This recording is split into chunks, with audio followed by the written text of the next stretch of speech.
ಜೈಲಿನಿಂದ ಹೊರಬಂದಿರೋ ಪವಿತ್ರ ಗೌಡ ಒಬ್ಬಂಟಿಯಾಗಿದ್ದಾರೆ. ಆರ್ಆರ್ ನಗರಕ್ಕೂ ಹೋಗ್ತಿಲ್ಲ, ಸುಬ್ಬನ ಸುಳಿವೂ ಇಲ್ಲ.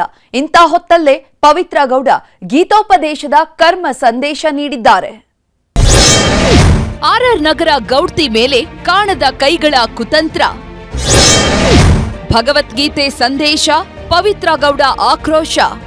ಕಾಲ ಅನ್ನೋದು ಹೇಗೆಲ್ಲ ಬದಲಾಗುತ್ತೆ ನೋಡಿ. ಒಂದು ಕಾಲದಲ್ಲಿ ಪವಿತ್ರ ಗೌಡ ಅಂದ್ರೆ ಆರ್ಆರ್ ನಗರದ ಮಹಾರಾಣಿಯಂತೆ ಇದ್ದವರು.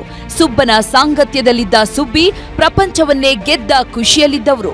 ಆದ್ರೀಗ ಅದ್ಯಾವ ಖುಷಿಯೂ ಇಲ್ಲ, ಸುಬ್ಬನ ಸ್ನೇಹವೂ ಇಲ್ಲ. ಜೈಲಿನಿಂದ ಹೊರಬಂದು ತಿಂಗಳುಗಳೇ ಕಳೆದೋದ್ರೂ ಮಾತಿಲ್ಲ, ಕಥೆ ಇಲ್ಲ. ಕೋರ್ಟ್ ಅಂಗಳದಲ್ಲಿ ದಾಸನ ಮುಖ ನೋಡಿದ್ದು ಬಿಟ್ರೆ ಮತ್ತೆಂದೂ ಮುಖ ನೋಡಿಲ್ಲ. ಹೀಗಾಗಿಯೇ ಸುಬ್ಬಿಯ ಚಾಪ್ಟರ್ ಕ್ಲೋಸ್ ಅಂತಾನೆ ಎಲ್ರೂ ಮಾತನಾಡ್ತಿದ್ದಾರೆ. ಇದೇ ಹೊತ್ತಲ್ಲೇ ಪವಿತ್ರ ಗೌಡ ಇನ್ಸ್ಟಾಗ್ರಾಂನಲ್ಲಿ ಭಗವದ್ಗೀತೆಯ ಸಂದೇಶವೊಂದನ್ನ ಹಾಕೊಂಡಿದ್ದಾರೆ. ಕಾಣದ ಕೈಗಳ ಕುತಂತ್ರ ಎಂದು ಸಿಡಿದೆದ್ದಿದ್ದಾರೆ.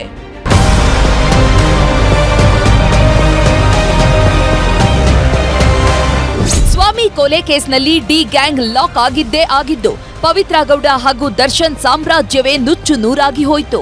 ಅಲ್ಲಿಂದಲೇ ಇಬ್ಬರು ಕೂಡ ಮುಖ ನೋಡದಷ್ಟು ದೂರವಾಗಿ ಹೋಗಿದ್ದಾರೆ. ಇದಕ್ಕೆಲ್ಲ ಕಾರಣ ಆಗಿದ್ದು ವಿಜಯಲಕ್ಷ್ಮಿ ಹಾಕಿರೋ ಅಷ್ಟ ದಿಗ್ಬಂಧನ. ಗಂಡನನ್ನ ಸೆರಗಲ್ಲಿ ಕಟ್ಕೊಂಡಿರೋ ವಿಜಯಲಕ್ಷ್ಮಿ ಸಾರಥಿಯ ಸುತ್ತ 7 ಸುತ್ತಿನ ಬೇಲಿ ಹಾಕಿದ್ದಾರೆ. ಆ ಬೇಲಿ ದಾಟಿ ಹೋಗೋದಕ್ಕೆ ದರ್ಶನ್ಗೂ ಆಗ್ತಿಲ್ಲ. ಅದನ್ನ ಭೇದಿಸಿ ಸುಬ್ಬನ ಭೇಟಿ ಮಾಡೋದಕ್ಕೆ ಪವಿತ್ರ ಗೌಡಗೂ ಆಗ್ತಿಲ್ಲ. ದರ್ಶನ್ ಎಲ್ಲೇ ಹೋದ್ರೂ ವಿಜಯಲಕ್ಷ್ಮಿ ನೆರಳಾಗಿ ನಿಲ್ತಿದ್ದಾರೆ. ಆರ್ಆರ್ ನಗರ ನಿವಾಸಕ್ಕೂ ಹೋಗೋದಕ್ಕೂ ಬಿಡದೆ ತನ್ನ ಮನೆಯಲ್ಲೇ ಇರುವಂತೆ ಮಾಡಿದ್ದಾರೆ.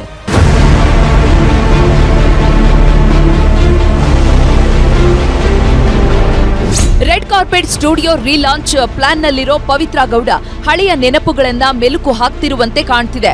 ಚಕ್ರವರ್ತಿಯ ಆ ದಿನಗಳು ಮತ್ತೆ ಮತ್ತೆ ಕಾಡ್ತಿರುವಂತೆ ಕಾಣಿಸ್ತಿದೆ. ಹೀಗಾಗಿಯೇ ಸೋಷಿಯಲ್ ಮೀಡಿಯಾದಲ್ಲಿ ನೋವಿನ ನುಡಿಗಳನ್ನ ಹೊರಹಾಕಿರೋದು.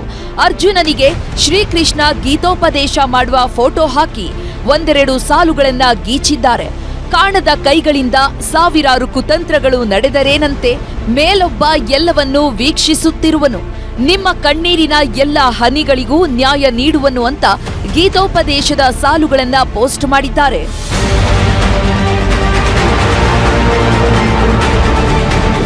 ಯಾವಾಗ ಈ ಪೋಸ್ಟ್ ವೈರಲ್ ಆಯ್ತೋ ಸೋಷಿಯಲ್ ಮೀಡಿಯಾದಲ್ಲಿ ದೊಡ್ಡ ಚರ್ಚೆ ಆಗ್ತಾ ಇದೆ. ಪವಿತ್ರ ಗೌಡರ ಗೀತೋಪದೇಶದ ಪೋಸ್ಟ್ ಹಿಂದೆ ಸಾರಥಿಯ ನೋವಿದ್ದಂತೆ ಕಾಣ್ತಿದೆ ಅಂತ ಕಮೆಂಟ್ ಮಾಡ್ತಿದ್ದಾರೆ.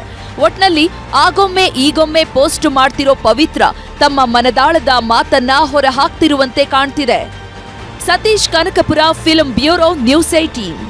ಕನ್ನಡಿಗರ ಮೆಚ್ಚಿನ ನಿಮ್ಮ ನ್ಯೂಸ್ 18 ಕನ್ನಡ ಈಗ ವಾಟ್ಸ್ಆಪ್ನಲ್ಲಿಯೂ ಲಭ್ಯ. ಕರ್ನಾಟಕ ಮತ್ತು ದೇಶ ವಿದೇಶದ 360 ಡಿಗ್ರಿ ಸುದ್ದಿ ವಿವರವನ್ನ ನೀವು ನಿಮ್ಮ ಕೈ ಬೆರಳುಗಳಲ್ಲಿಯೇ ಪಡೆಯೋದಿಕ್ಕೆ ಈ QR ಕೋಡ್ ಅನ್ನ ಸ್ಕ್ಯಾನ್ ಮಾಡಿ. ನಮ್ಮ ಚಾನೆಲ್ ಅನ್ನ ಫಾಲೋ ಮಾಡಿ, ನೋಟಿಫಿಕೇಶನ್ ಆನ್ ಮಾಡಿ.